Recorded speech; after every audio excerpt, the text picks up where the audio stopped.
Bem-vindos a esta segunda edição do Roda Viva, um programa da SMTV que leva os Açores ao mundo e traz um pouco do mundo aos Açores. Piedade de Lalande, Pedro Gomes, bem-vindos. Vou começar pelo Pedro Gomes. Está ainda na ordem do dia a substituição de Joana Marques Vidal como Procuradora-Geral da República. Provavelmente é um tema que vai ficar na ordem do dia durante mais algum tempo. Se alguma coisa correr mal nos casos que estão públicos e que são conhecidos e que são mais mediáticos na justiça portuguesa, fica em causa a credibilidade desse mesmo sistema judicial. Bom, eu acho que temos que distinguir aqui duas ou três questões no caso da recondução ou da não recondução da doutora Joana Marques Vidal. E vamos começar por aquilo que é importante de início para introduzir o assunto, que é dizer que a Constituição não impede a renovação do mandato da Procuradora-Geral da República ou do Procurador-Geral da República. E não impede porque não há norma constitucional que o preveja, a Constituição não diz que só faz um mandato não renovável, e a história deste preceito da revisão constitucional, desta norma do artigo 220 da Constituição, é uma história que confirma exatamente esta interpretação. Isto é, na revisão constitucional de 1997, em que há um acordo de revisão constitucional celebrado entre o PS e o PST, Marcos Mendes, líder parlamentar do PS, e Jorge Lacão, líder parlamentar do PS, prevê-se que o mandato do do Procurador-Geral da República, é de 6 anos, sem limite de renovação. É isto que fica no acordo. Havia alguns desejos, de facto, que o mandato pudesse ter renovação. Mas o mandato tão prolongado, que não é habitual em Portugal, um mandato de 6 anos, o mandato do Presidente da República é de 5, dos governos é de 4, o mandato mais prolongado não deixa este indício de que não é renovado? Pode deixar se nós interpretarmos a norma constitucional de acordo com as suas fontes, aliás, como se faz em relação a qualquer norma. Temos que interpretá-la de acordo com os elementos históricos que levaram à sua aprovação. E o elemento histórico aponta no sentido contrário a este que a Ministra da Justiça, que há alguns meses atrás, assumiu, dizendo que o mandato do Procurador-Geral da República era um mandato não renovável. Mas só para concluir esta ideia, porque é importante. Portanto, primeiro aspecto, o acordo de revisão constitucional entre os dois grandes partidos que entre si realizaram os 2/3 necessários para a revisão constitucional, previa um mandato de 6 anos sem o limite de renovação. Mas mais do que isto, um aspecto fundamental. No processo de revisão constitucional, que é o único processo em que há votação obrigatoriamente na especialidade no plenário, há uma votação específica desta questão. E até numa data muito precisa, 27 de junho de 1997, o deputado Cláudio Monteiro, que hoje é juiz do Tribunal Constitucional, e era na altura deputado independente pelo Partido Socialista, propõe no plenário da Assembleia que se votasse expressamente a limitação de mandatos para o Procurador-Geral da República. E essa alteração foi rejeitada.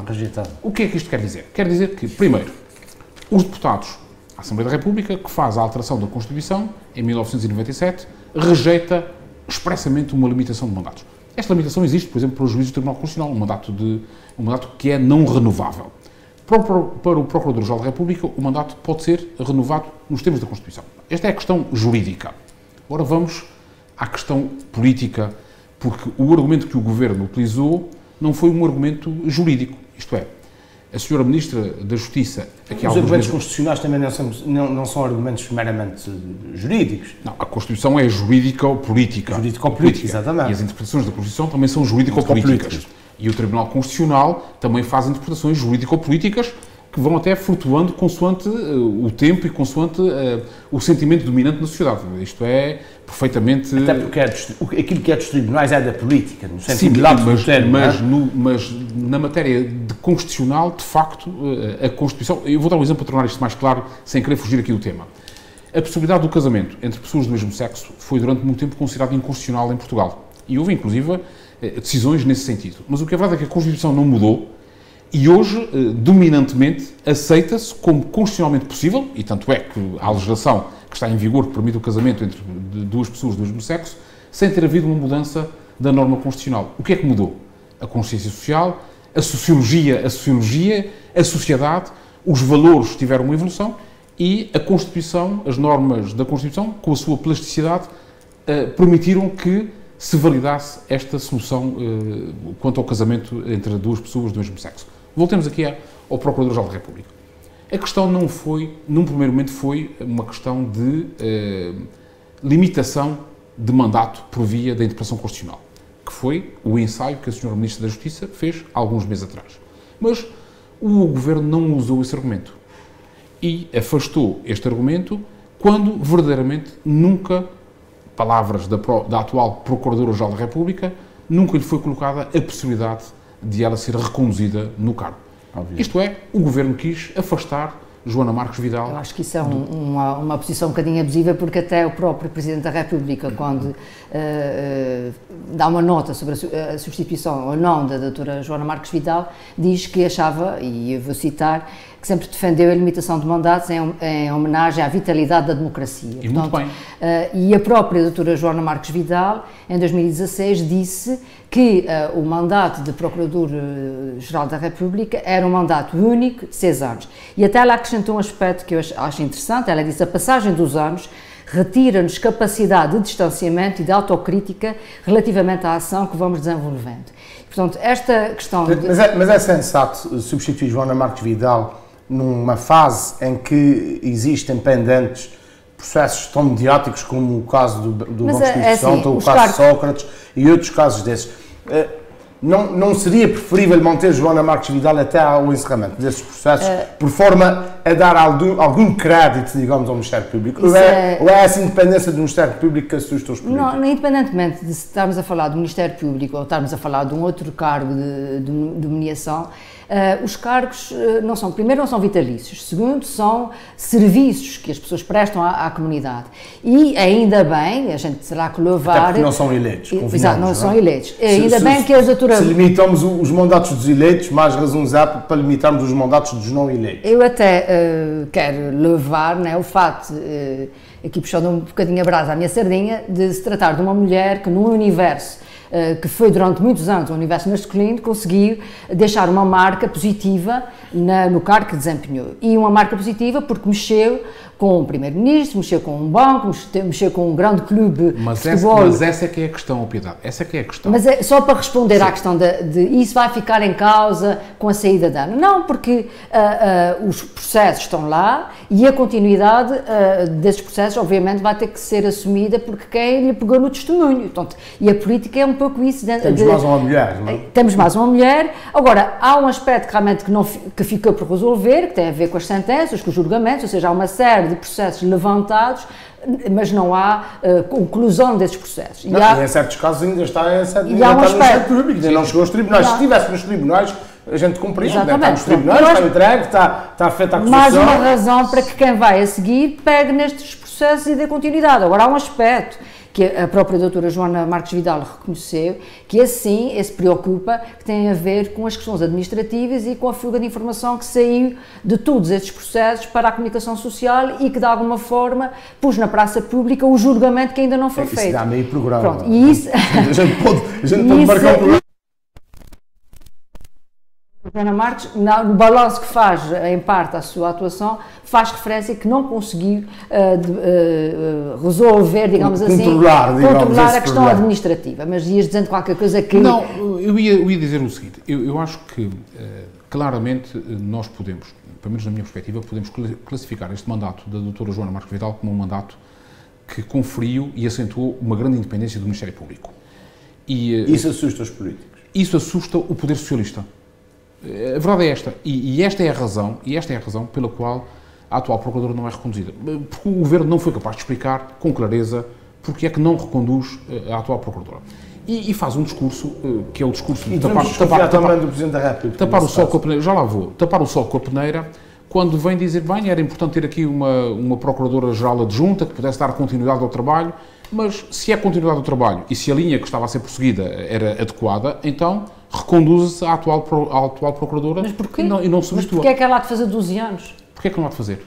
Não, assim, Piedade, fez um mau trabalho? Não, é que desempenhou mal a sua função. A recondução não é um prémio. A recondução não é um prémio. Não, a recondução nunca é um prémio. A recondução é o reconhecimento do bom trabalho que se faz. E quando se faz um bom trabalho, reconhece que a pessoa pode atuar. Isto acontece com os políticos quando vão a votos e podem continuar a fazer mais um mandato. Aqui é um mandato não eletivo, é um mandato que depende do Governo e do Presidente da República... Mas se a própria disse que entendia que 6 anos era um mandato adequado, até porque 12 anos ultrapassa, por exemplo, a presença de um Presidente da República que vai estar 10 anos, e esta figura do Estado... 6 anos ultrapassa uma legislatura que é de 4. Certo, mas estamos a falar em relação à primeira figura do Estado, que é o Presidente da República. E ultrapassa, justamente, a ideia que presidiu a um mandato de 6 anos é precisamente esta, que ultrapassa a duração de uma legislatura, que é de 4 anos, e de um mandato presidencial, que é de 5. Fazer uma transição. Para acentuar uma independência no desempenho do cargo. Isto, aliás, acontece com o Procurador-Geral da República, como acontece com o Juiz do Tribunal Constitucional, que é por 9 anos, que são 2 legislaturas e mais um ano até, Pedro, não renovável. O que fica latente, e o sentimento do cidadão que não está preocupado com esses formalismos, é que, de facto, quando muda a cor partidária, há um esforço de mudar quem controla o Ministério Público. Mas claramente, há interesse dos governos de controlar o Ministério Público. Claramente que o Governo... E até houve quem fizesse a acusação que Joana Marques Vidal era um instrumento do PSD para prejudicar o Partido Claramente Socialista. Que o Governo ficou muito desconfortável com alguns processos que foram instaurados pelo Ministério Público, alguns inquéritos que foram abertos pelo Ministério Público e que deixaram o Governo desagradado. O caso, por exemplo, de Angola, que envolveu o Manuel Vicente e que só agora é que teve o seu desfecho. Isto incomodou claramente o Governo. E o Governo lidou muito mal com isto. Naturalmente que o caso de José Sócrates, não interessa José Sócrates, isto caberá à Justiça decidir se José Sócrates é inocente ou culpado, goza como qualquer cidadão da presunção da inocência, mas o que é verdade é que isto é um processo, é um mega processo que incomodou também o Partido Socialista e, portanto, naturalmente que esta não recondução de Joana Marques Vidal é uma relação de natureza política a um Procurador-Geral da República que incomodou o poder e é uma vitória. Obviamente que eu não sou do mundo da justiça como o Pedro mas eu acho que isso não... A própria doutora Joana Marques Vidal fez referência de que o Ministério Público estava, como tu disseste, é um órgão independente e que deve ser protegido das ingerências externas. E, portanto, eu acho que o que é de louvar no trabalho dela é esse trabalho ao nível de uma magistratura que, de acordo também com as suas palavras, é independente dos outros tribunais e que tem que estar do lado dos cidadãos e tem que estar do lado, inclusive, dos cidadãos mais vulneráveis. E, por exemplo, a esse nível,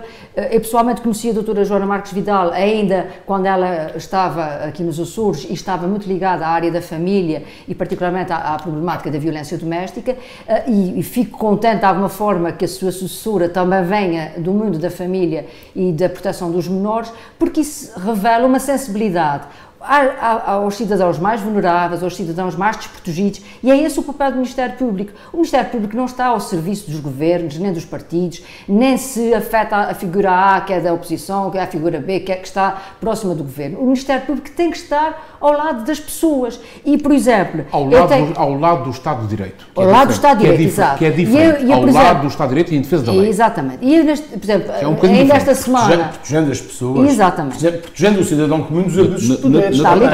Ainda esta semana ocorreu... Que não aconteceu no mandato anterior a Joana Marques Vidal. Ainda nesta semana ocorreu uma situação que me toca particularmente, que tem a ver com uma interpretação de um juiz do Porto a propósito de uma violação de uma jovem de 26 anos numa discoteca e que não foi entendido como violação e que os acusados pelo Ministério Público, que exigia prisão efetiva, foram ilibados e foram desculpabilizados, digamos assim, do ato que cometeram e o Ministério Público recorreu da decisão do Tribunal. E é essa posição que queremos ver no Ministério Público, é a defesa das pessoas, inclusive perante as barras dos tribunais, quando há atitudes discricionárias, quando há leituras completamente enviesadas e preconceituosas, e portanto é isso que eu vejo no Ministério Público e quero continuar a ver. Eu faço vida nos tribunais, sou advogado, e vejo o Ministério Público muitas vezes a fazer isso mesmo. Aliás, todos os dias há recursos do Ministério Público, há posições do Ministério Público que não são seguidas depois pelos juízes, mas isso é assim, portanto, são duas magistraturas diferentes. O que nós queremos é um Ministério Público independente, rigoroso e independente do poder político. Agora, nós estamos aqui a falar de uma coisa diferente. Nós estamos a falar da nomeação de um Procurador-Geral da República. E o ato que o Governo toma de escolher um nome para propor ao Presidente da República é um ato político, é um ato de escolha política. Não é indiferente escolher o Sr. A ou a Sra. B. Como não foi indiferente aqui ao Governo escolher a nova Procuradora e não querer reconduzir a doutora Joana Marques Vidal. Não é indiferente. Mas não, os últimos 2 procuradores só fizeram 6 anos cada um. Muito bem, mas não estão impedidos, não Ninguém está a falar de impedimento, mas não é uma questão de avaliação se foram bons ou maus procuradores. Foi um mandato, exerceram uma atividade, como a doutora Marques Vidal... É sempre uma avaliação. Mas já agora eu gostava de dizer uma coisa... Mas a independência do Ministério Público assusta os diferentes poderes ou não? E quando falo dos diferentes poderes, falo do poder central, do poder local, do poder regional, dos clubes de futebol, dos mídias, do próprio poder social. Naturalmente que durante o mandato da doutora Aliás, hoje foi detido hoje não, na terça-feira passada, hoje é que foi a grande notícia, foi detido o diretor da Polícia Judiciária Militar, quer dizer. Exatamente. Portanto, há um trabalho aqui que nos parece mais voluntarioso do que era conhecido antes.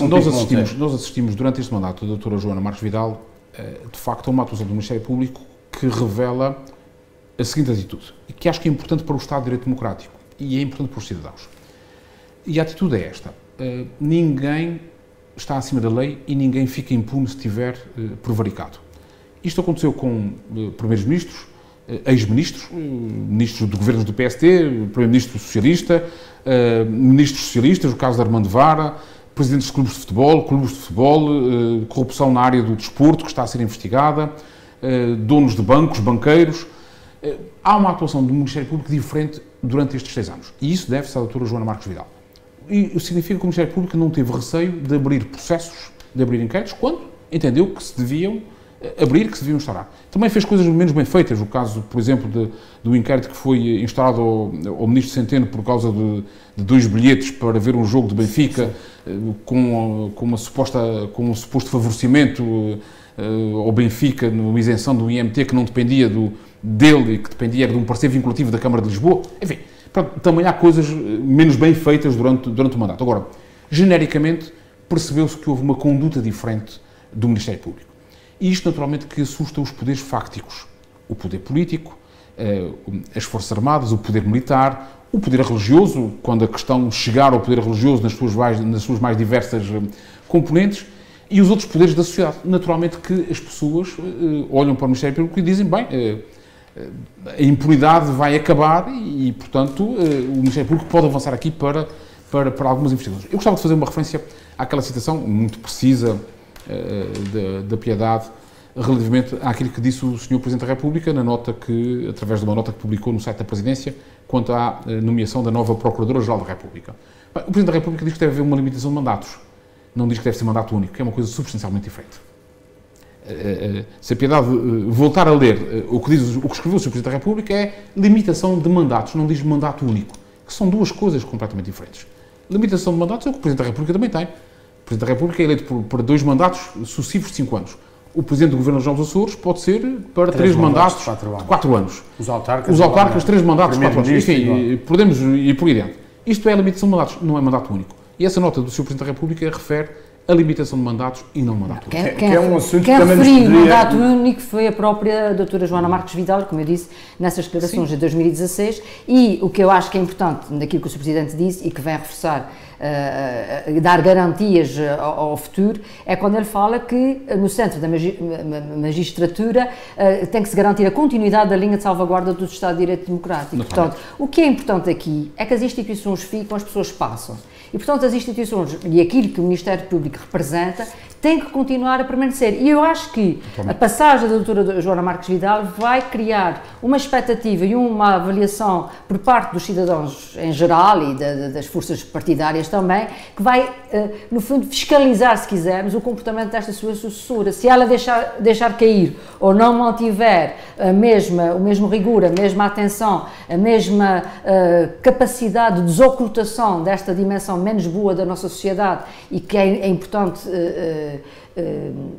não tornar impune, né? E portanto eu acho que isso é que nós queremos, é que esta instituição, se calhar mais adormecida num passado, seja uma instituição vigilante e que continue agora na senda dos processos que estão em carteira, nesses dossiês, que isso venha a ter uma conclusão e também não se arrastem no tempo, porque os processos como a Casa Pia, que duraram anos a fio, também não dá uma boa imagem desta necessidade de esclarecer à sociedade. Portanto, acho que nós estamos agora com uma experiência de alguém que deixou uma marca e que vai com certeza criar um outro olhar das pessoas sobre o Ministério Público. Pode-se dizer que há um Ministério Público antes de Joana Marques Vidal e um Ministério Público depois de Joana Marques Vidal. O João Manuel Fernandes, no final da semana passada, fez publicar um vídeo que circulou pelas redes sociais, que se tornou quase viral, em que dizia que nós, cidadãos, temos o dever de desconfiar do Sr. Presidente da República, o dever de desconfiar deste Governo por essa decisão.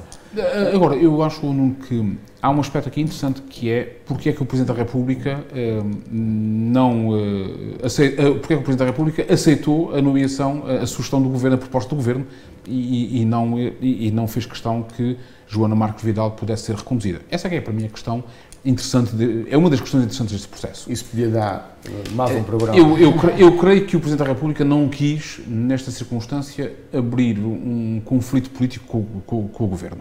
Acho que o Sr. Presidente da República já começou a campanha eleitoral para um segundo mandato, que prometeu aos netos que não faria, mas que está claramente a trabalhar nesse sentido. Como a história democrática portuguesa demonstra, não há nenhum presidente que tenha feito apenas um único mandato.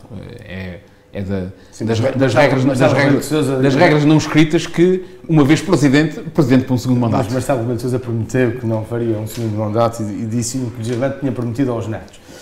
Mas passamos para um segundo tema, para um estado da economia da região. Nos últimos meses, quase um ano, muitas forças vivas têm-se manifestado preocupadas por causa do aumento do endividamento público, o aumento das dívidas das empresas públicas, das dívidas das empresas públicas ao próprio Estado, no caso à Previdência e às finanças, e há no ar uma força movida pelas Câmaras de Comércio e Indústria dos Açores, pela Federação Agrícola e pela UGT, no sentido de propor ao Governo Regional, já tem mais de um ano, foi em fevereiro de 2017, propor ao Governo Regional uma espécie de choque fiscal, um pacote fiscal para resolver parte desses problemas. Os grandes problemas do endividamento externo, os grandes problemas da economia geram inevitavelmente pobreza. A piedade está diretamente ligada a essas questões. Nós temos mais pobres, temos novos pobres, temos uma economia débil, temos um endividamento externo que nunca foi desmentido pelo Governo, segundo disse Mário Fortuna, andará entre os 200 e os 300 milhões de euros. Podemos estar a caminhar para um novo ciclo de pobreza nos Açores. Eu não acredito que nós estejamos a caminhar para um novo ciclo de pobreza, até porque há indicadores também até económicos que revelam, de alguma forma, que as nossas finanças têm melhorado comparativamente até à região autónoma da Madeira ou até ao continente. E isso quando se analisa, obviamente, os dados do INE que foram publicados esta semana, no dia 21 de setembro, verifica-se que a percentagem do PIB, da dívida sobre o PIB da região é... Vai citar o número do Vice-Presidente do Governo. Não é o número do Vice-Presidente, tem a ver com critérios... Mas qual é o número de piedade que é para nós? Nós temos que acreditar dos números públicos. Exatamente. Não. Este número... Não. Eu não tenho...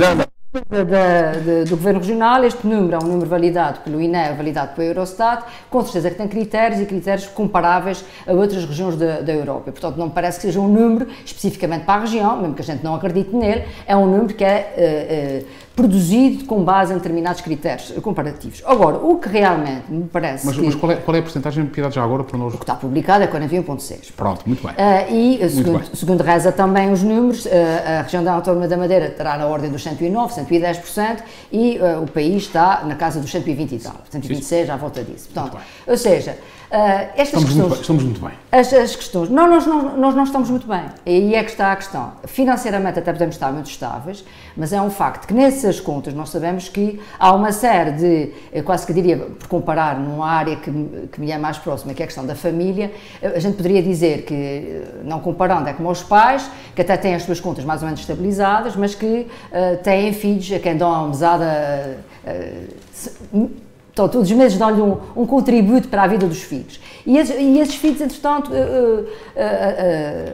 assumem dívidas que depois os pais acabam por ter que ir pagar, né? Então, se a gente quiser pôr assim um bocadinho de uma imagem, os pais são um bocadinho o sistema das empresas públicas da região, os filhos são as empresas como a SATA, como a Lotasur, etc. E ainda temos uns enteados que são empresas que são subsidiadas ou são coparticipadas. Coitados dos pais que tivessem filhos que gastadores Exato, das mas empresas infelizmente públicas. nós sabemos, e isso acontece em algumas famílias. Mas muitas vezes também é a desorçamentação ao nível dos departamentos governamentais que esse é um dos fazem coisas penduradas em cima do setor público empresarial.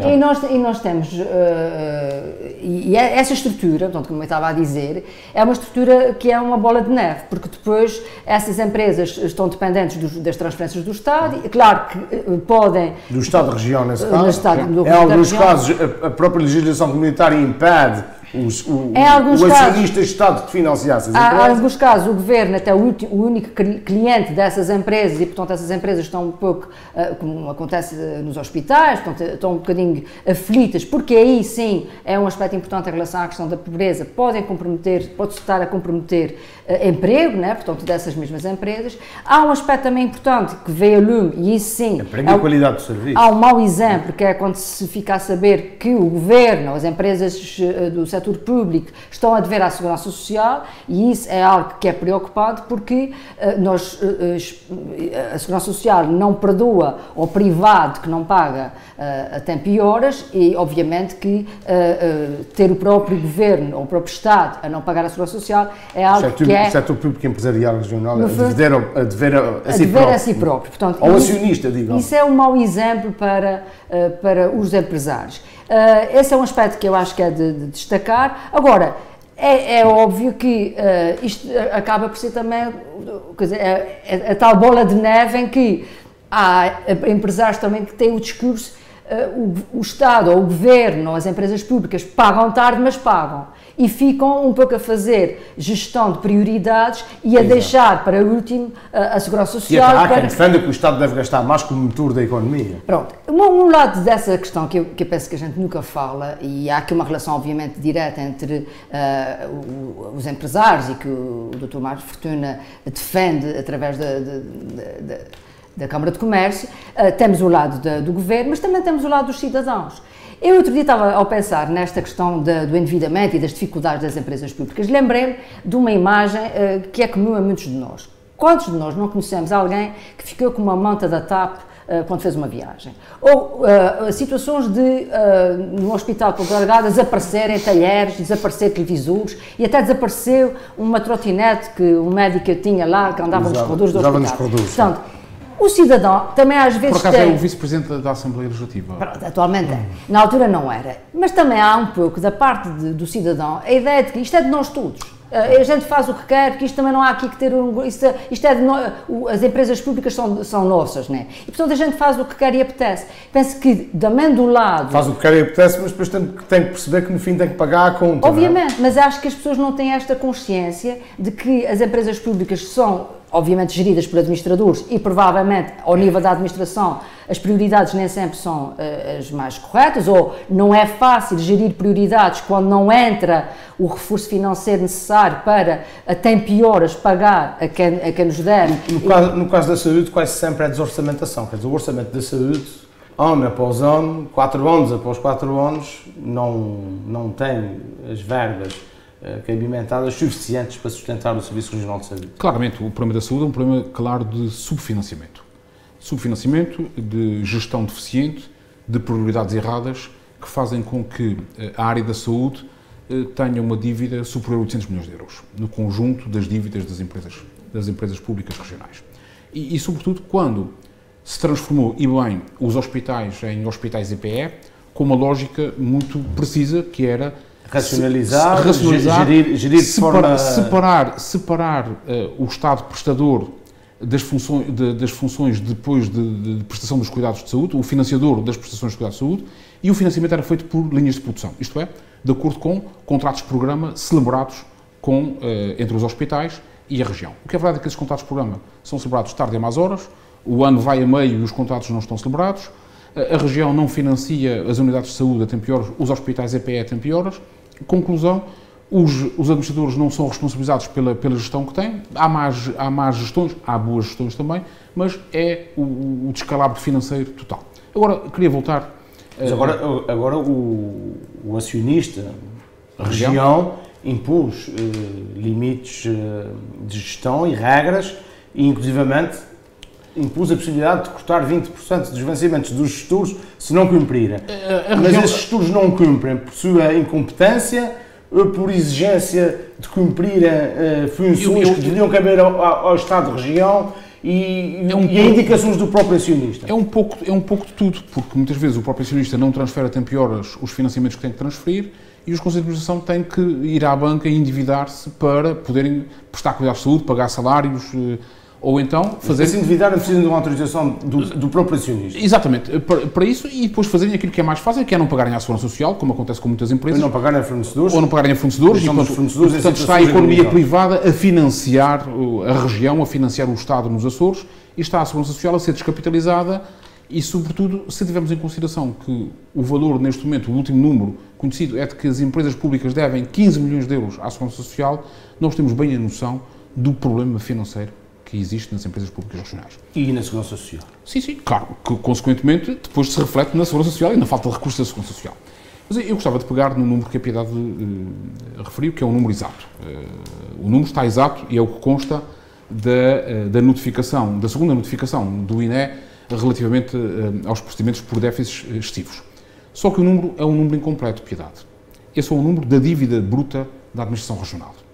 São 1.690,4 milhões de euros, para ser mais rigoroso. Mas é uma dívida incompleta porque não compreende 3 grandes segmentos, que temos que juntar aqui se quisermos ser rigorosos na análise que nós fazemos do endividamento da região. Em primeiro lugar, nós temos que juntar aqui o endividamento das empresas públicas que não estão consideradas no perímetro das administrações, mas que são empresas públicas. O caso da Portos dos Açores, o caso da SATA, ou o caso da Lota Açor ou da Sinaga.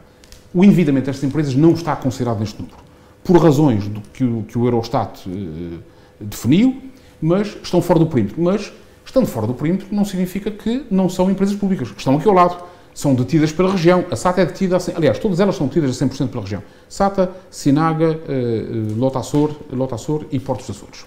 E o conjunto destas empresas tem 400 milhões de euros de dívidas. Portanto, temos que somar mais 400 milhões a este montante. Mas, para além disso, temos que somar ainda mais qualquer coisa. Temos que somar mais 200 milhões de euros, que é o que resulta das dívidas não financeiras da administração direta. Portanto, que também estão fora daqueles critérios, e é bom lembrar que aquele é o critério do déficit excessivo. Portanto, não é do endividamento total. Portanto, os números depois permitem o que o homem inteligente, ou uma mulher inteligente, quiser que eles digam. Mas, se quisermos olhar para o endividamento do setor público e empresarial da região, ou para a dívida total da região, considerando também o setor empresarial, temos que olhar para estes números. E depois temos aqui uma outra parcela de 600 milhões de euros, que é a parcela das responsabilidades futuras que resultam das parcerias público-privadas. Este é um tema que dá aso a várias interpretações. Eu prefiro seguir a interpretação do meu professor de Finanças Públicas, 40 milhões por ano. Do meu professor de Finanças Públicas, Sousa Franco, e do Tribunal de Contas, da Secção Regional dos Açores do Tribunal de Contas, que considera os compromissos financeiros futuros que resultam das parcerias público-privadas como endividamento. Não são dívidas atuais, mas são responsabilidades que têm que ser contabilizadas numa dívida que há de ser paga, que vai sendo paga ao longo do tempo, que tem variado entre os 60 milhões e os 40 milhões por ano. Temos que juntar aqui mais 600 milhões. Portanto, 600 milhões das parcerias público-privadas, 400 milhões das empresas que estão fora do perímetro da consolidação orçamental, 200 milhões do endividamento direto, da administração direta, do endividamento não financeiro. Isto dá um valor bem superior a este montante que a Piedade referiu. Obviamente que é isso que eu estava a dizer. Mas eu vou dar um número. Eu vou dar um número que é para nós termos a noção do número. São 2.890 milhões de euros. Isto já não representa 41% do PIB. Obviamente. Representa 70% do PIB. Esta que é a dimensão... Agora, mas mesmo assim, 70% do PIB está abaixo do endividamento da Madeira. Com certeza. Está abaixo, seja, a região, está abaixo do endividamento da Madeira. Está abaixo americano, está abaixo do endividamento espanhol. Podemos aqui... Não comparamos com dimensões regionais. O Sr. Vice-Presidente do Governo gosta sempre de fazer essa comparação. Quando é a dívida, a comparação é sempre a Madeira. Mas os Açores têm... Não, porque é outra região autónoma de Portugal. Mas eu posso bem com o mal dos outros. Eu quero saber como é que uma região com a nossa dimensão, com o nosso Estado de Desenvolvimento, vamos com o nosso Estado de realistas. Desenvolvimento, tem uma dívida que é 70% da nossa riqueza. Esta aqui é a questão importante. Dívida de 70% da nossa riqueza. Mas mais do que isto, Piedade, nós não podemos esquecer que o setor público empresarial, ao longo destes 22 anos de governação do Partido Socialista, engordou desmesuradamente. Engordou desmesuradamente. O Presidente do Governo deu uma conferência de imprensa, alguns em fevereiro, não sei bem a data, meados de fevereiro, a dizer, bem, agora é que é. Nós vamos aqui libertar participações da região no setor público empresarial. Algumas vezes é só um jogo de cadeiras. Vai-se extinguir a saúde da Açor. Bem, mas a dívida já está no perímetro. E, portanto, a dívida está na região. A extinção da saúde da Açor não acrescenta nada a um verdadeiro processo de privatização ou de alienação de participações sociais. É só um jogo de cadeiras. Deixou de haver uma empresa pública que se chama Saúde da Açor e que faz compras integradas para os hospitais e para as unidades de saúde da região, que tem parqueado uma dívida, mas essa dívida já conta para o perímetro do endividamento. E, portanto, não acrescenta representação. Eu penso que essa questão das empresas públicas... Mas, deixa-me só terminar para se poder perceber o que é que eu quero dizer. E nós, neste momento, temos 40 empresas públicas nos Açores, participadas diretamente ou indiretamente pela região. Depois temos 7 entidades não societárias nas quais a região participa diretamente. Onde estão, por exemplo, a ATA da área do turismo, que o Governo vai sair da ATA. O Governo criou a ATA porque não tinha maneira de financiar a promoção turística da região. Deu indicações à ATA, que é uma associação, para se endividar na banca. Confortou esse endividamento na banca. E agora diz, bem, eu agora vou sair. E há uma dívida de 11 milhões de euros que lá está nesta Associação de Turismo dos Açores. E a pergunta é quem é que vai pagar. Porque é uma dívida que não está contabilizada. Não está contabilizada no perímetro da dívida regional.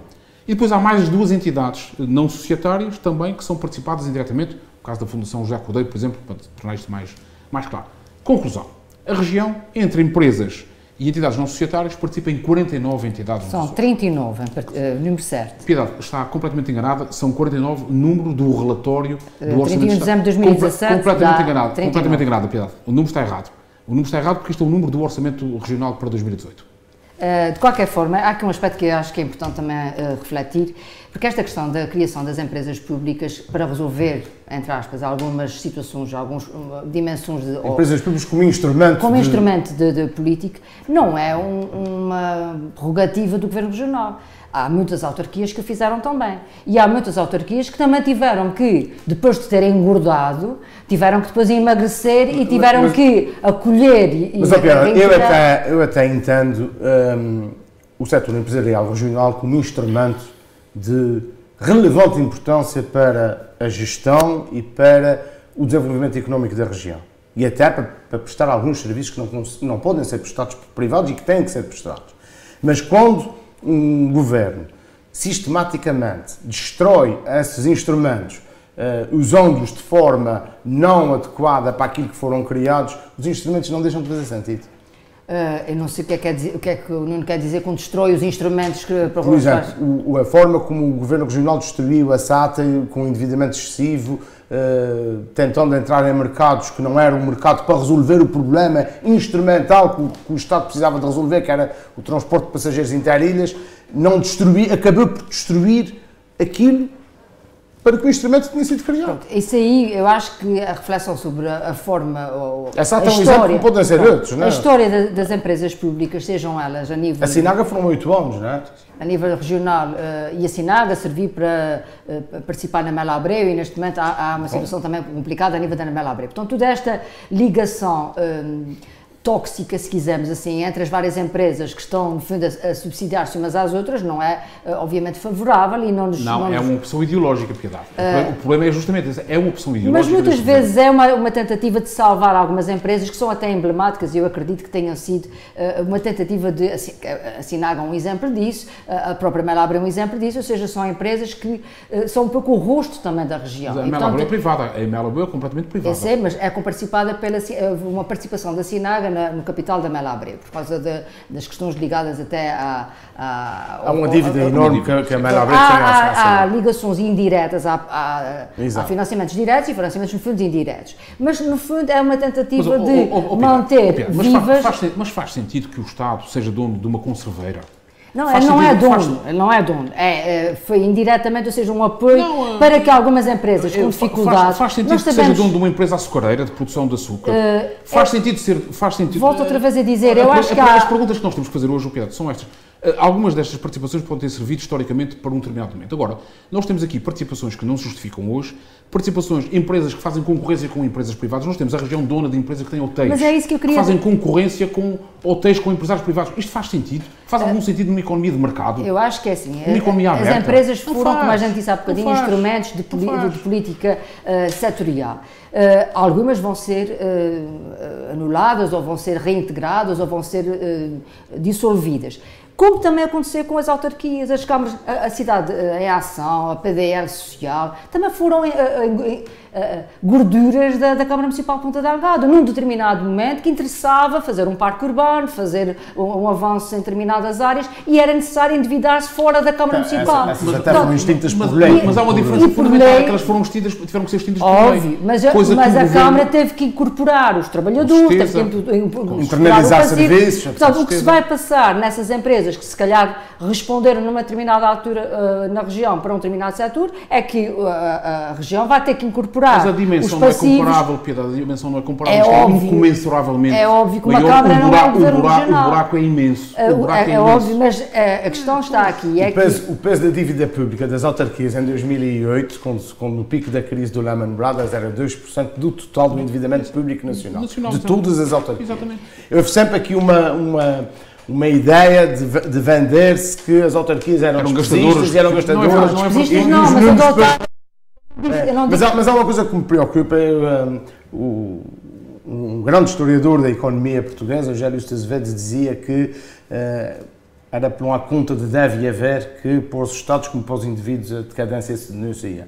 E é isso que eu tenho, que esse estado de endividamento da região punha em causa até a própria autonomia.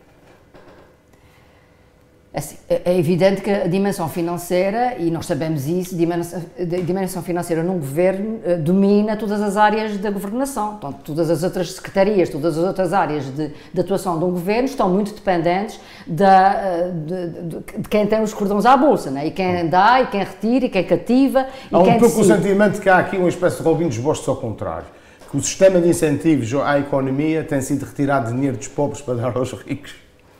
E depois falta nas áreas sociais, falta na saúde, falta na educação, falta numa certa coisa. As opções é essa questão. E há um aspecto que eu pessoalmente acho que era de repensar, tem a ver mesmo com a própria gestão dos fundos estruturais, que muitas vezes os fundos estruturais que estão na área, por exemplo, social, não são canalizados, até por limitações da própria medida, dos próprios fundos, não são canalizados para o combate à pobreza, o combate à exclusão social, mas muito para a infraestruturação, para a economia, para as infraestruturas. Para a estrutura, para alimentar até as empresas da construção civil, ou seja, há aqui uma dimensão da economia que acaba por sobrepor à dimensão social e ao combate às desigualdades sociais. E às vezes até os próprios equipamentos criados são um problema para a resposta social que se acabam sendo um problema económico. Exatamente. Então, eu penso que se calhar é necessário humanizar as finanças, se calhar é necessário olhar a dimensão financeira dos governos numa perspectiva de cumprir até com objetivos que estão em programas eleitorais, em chegar até junto das populações. Mas isso acaba por ser, é muito mais fácil quando nós estamos fora do governo, né,